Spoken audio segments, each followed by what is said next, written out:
Establish direct control of the British government over Indian administration. Indian administration मतलब कि भारत के प्रशासनिक कार्यों पे डायरेक्ट कंट्रोल हो गया किसका? ब्रिटिश गवर्नमेंट का। भारत के प्रशासनिक कार्यों पे ब्रिटिश गवर्नमेंट का डायरेक्ट कंट्रोल हो गया।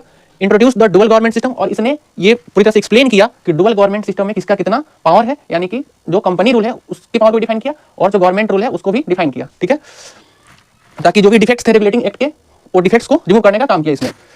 उसे पावर को डिफाइन नहीं किया गया था जिसकी वजह से डिस्प्यूट होता था हमेशा गवर्नर जनरल और सुप्रीम कोर्ट में भी।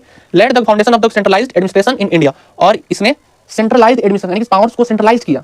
ठीक है, एक हायर ऑफिशियल पोस्ट बनाया जैसे गवर्नर जनरल ऑफ बंगाल। ठीक है, और उसमें इसने सेंट्रलाइज कर दिया पावर को, जिसकी वजह से पूरे एडमिनिस्ट्रेटिव सिस्टम जो था इंडिया में वो सही तरीके से चलने लगा, यानी कि इसने एडमिनिस्ट्रेटिव सिस्टम को भी डिफाइन किया है। Let the foundation of the centralised administration in India. Regulating act 1773 beginning of control. ठीक है, रेगुलेटिंग एक्ट क्या था?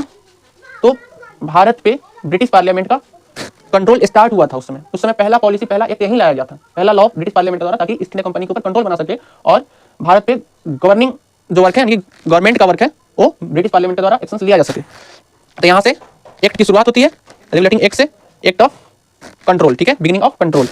पिट्स इंडिया एक्ट 1784 में इफेक्टिव कंट्रोल, यानी कि जो उसकी खामियां थी रेगुलेटिंग एक्ट की उसे इफेक्टिव कंट्रोल में यानी पूरी तरह से कंट्रोल बना लिया इंडियन एडमिनिस्ट्रेशन के ऊपर। पिट्स इंडिया एक्ट, इसमें डुअल कंट्रोल और बोर्ड ऑफ कंट्रोल भी डिफाइन किया गया है। ठीक है, कि किसके कितने पावर है और कैसे सिस्टम वर्क करेगा, ताकि रेगुलेटिंग एक्ट में जो भी कमियां थी उस चीज को दूर करने का पिट्स इंडिया एक्ट ने किया है 1784 में जो लगाया गया था। ठीक है, इसके आगे पढ़ेंगे हम चार्टर एक्ट जो नेक्स्ट वीडियो में आएगा। ठीक है, और यही charter act government act of India जो है हमारे कॉन्स्टिट्यूशन के लिए सोर्स थे, फाउंडेशन थे, रूट्स का काम किया इसने हमारे कॉन्स्टिट्यूशन के लिए। तो इसको एक्सप्लेन में थोड़ा सा पढ़ना जरूरी था, जो कि हिस्ट्रिकल बैकग्राउंड्स में यही इंपॉर्टेंट पार्ट है।